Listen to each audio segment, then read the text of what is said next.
Hello বন্ধুরা, good morning. Welcome back to my channel Shantanu Mamita চ্যানেলে তোমাদের অনেক অনেক স্বাগত জানাই। এখন দেখো সকালবেলা চা করতে বসিয়েছি, কেননা এই কড়াইটার মধ্যেই করছি। রাত্রেবেলা দুধ ছিল, তো সেই দুধটার মধ্যে কিছুটা জল দিয়েছি, দিয়ে একটু আমুল দুধ দিয়ে চা করবো, কেননা আজকে রবিবার একটু বেশি করে করতে হবে। আজকে আমার বর বাড়িতে আছে, আজকে হলো দোকান বন্ধ। তো চলো এখন চাটা খেতে বসবো, সাথে আছে লুচি। এর মধ্যে কিছুটা মিহিদানা আছে, এটা রেখে দেবো, এটা আর খাবো না। ওকে জিজ্ঞাসা করলাম, ও বললো এখন আর খাবো না, চা দিয়েই লুচি খাবো। তো চলো এখন নিয়ে যাই চা আর লুচি। ওই ঘরে চাটা হয়ে যাক, কমপ্লিট এখনো হয়নি, ফুটেই এসেছে প্রায়।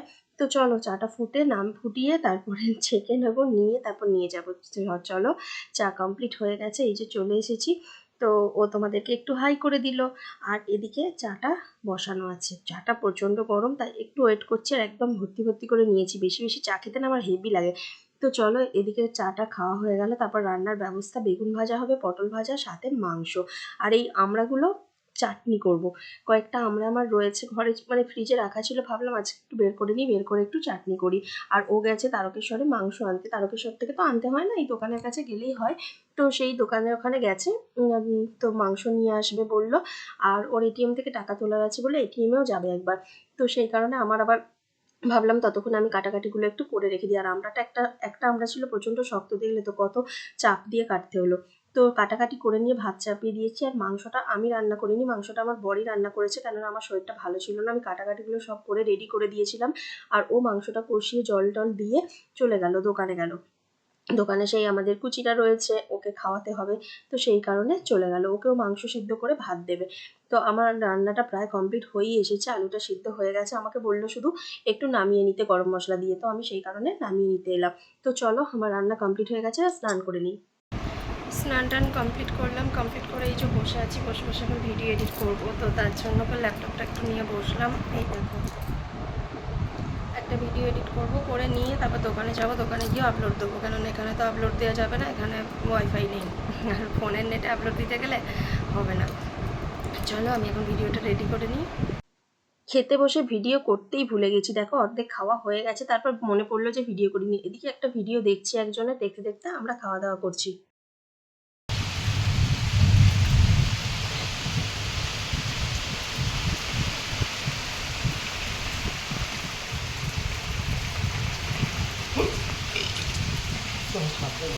খাওয়া দাওয়া করে উঠতে না উঠতেই দেখলে প্রচণ্ড পরিমাণে বৃষ্টি শুরু হয়ে গেছে। আর অনেক দিন হলো ও বলছে আমি দাঁড়িয়ে দাঁড়িয়ে বৃষ্টি দেখিনি, তো কি করবে, ওই জন্য ছাদে চলে এলো, আর আমিও এলাম ওর সাথে। আর লোডশেডিং হয়ে গেছে, যার জন্য ভাবলাম ঘরে বসে থেকে লাভ নেই। দেখো ও দাঁড়িয়ে দাঁড়িয়ে প্রচণ্ড বৃষ্টি দেখছে, আর আমি এখানে নিচেটাতে বসে আছি বাইরেটাতে। আর বেশ ভালো লাগছে জানো তো, কিন্তু কতক্ষণ আর ভালো লাগবে, কিছুক্ষণ ভালো লাগবে, সবসময় কি আর ভালো লাগে? তবে কারেন্টটা নেই বলে এতটা প্রবলেম। কারেন্ট থাকলে আমি ঘরে গিয়ে কখন শুয়ে পড়তাম। আর বৃষ্টিটা হচ্ছে দেখো প্রচণ্ড পরিমাণে, বেশ জোরালো পরিমাণে বৃষ্টিটা হচ্ছে। আর ও তো দিব্যি দাঁড়িয়ে দাঁড়িয়ে দেখছে, ওর তো কোনো প্রবলেমই হচ্ছে না। আর ছাদে দেখো কেমন জল জমে গেছে। তো এই জলটা আমাদের তো সামনে ড্রেন দিয়ে যায়। তো ঘুম তো আর হলো না, কারেন্ট অনেক পরে এসছে, তখন আর ঘুমানোর সময় নেই। তো এখন এই জন্য চা করে নিয়ে এলাম বিকেলবেলা। তো চা, সাথে বিস্কুট, আর সাথে আছে চাল ভাজা। তো এই চাল ভাজাগুলো অনেকদিন খাওয়া হয়নি, মানে সপ্তাহে একদিন করেই খাওয়া হয় বলা চলে। তো ও তো থাকে না রোজ রোজ, তো ও যেদিন থাকে আমি সেদিন খাই। আর দেখো কত নকশা নাটক করছে, আর উল্টো উল্টো পাল্টা বকছে। আমি ভুলে গেছি কি বলছে, আমি ভয়েস দিচ্ছিলাম, কারণ আমি ভয়েস দিয়েই এখন ভিডিও করি বেশিরভাগ। তো ও নিজের জন্য বিস্কুট বার করে নিয়েছে, ও আমার জন্য নেয়নি, তো সেটা নিয়ে কথা হচ্ছিল। আমি বলছি আমার কই, তো সেই জন্যই ওরকম কথা বলে হাসাহাসি করছিল। তো চলো এখন চা বিস্কুট দুজনে মিলে খেয়ে নিই, এক জায়গায় যাওয়ার আছে। তো সেটা তোমাদেরকে আমি পরে বলছি। আর পরে বলছি বলতে কোথায় যাওয়ার আছে বলতে পারবো না, যাওয়ার আছে সেটাই বলবো।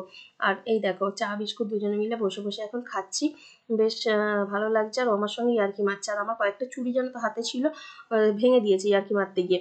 তো সেগুলো বলছিলাম যে আমাকে আগে তুই চুড়ি কিনে দিবি, সেই নিয়েই কথা হচ্ছিল।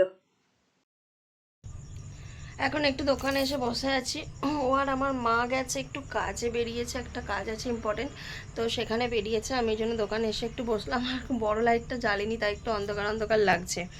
তো চলো ওরা আসুক, এলে আমাকে নিয়ে একটু বেরোবে তারকেশ্বরের দিকে, তো একটুখানি যাব। ও বাড়িতে ফিরে আসতেই, মানে দোকানে বাড়িতে না ফিরে আসার পরেই বললো একটু বেরোবি। আমি বললাম হ্যাঁ কেন যাবো না, বলে তারকেশ্বরের দিকে একটু বেরোলাম। আর এই দেখো রাস্তার ধারে কত ভিড়, আর কত বড় বড় বাস গাড়ি সব দাঁড়িয়ে আছে, এগুলো সব আমাদের শ্রাবণী মেলার জন্য। সত্যি কথা বলতে কি, এই যে তারকেশ্বরে আমি জন্মগ্রহণ করেছি, এটা আমার কাছে অনেক গর্বের বিষয়। যেখানে স্বয়ং বাবা মহাদেব বসে আছেন, তো সেই জায়গায় জন্মগ্রহণ করতে পেরে সত্যিই খুব গর্বিত।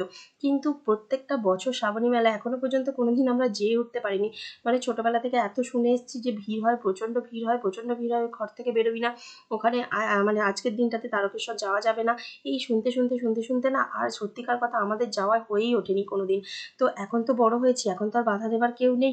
তো সেই কারণে এখন বেরিয়ে পড়ি একটু আধটু। তো হ্যাঁ, আজকে শরীরটা ভালো নয় বলেই বেরোইনি সকাল থেকে।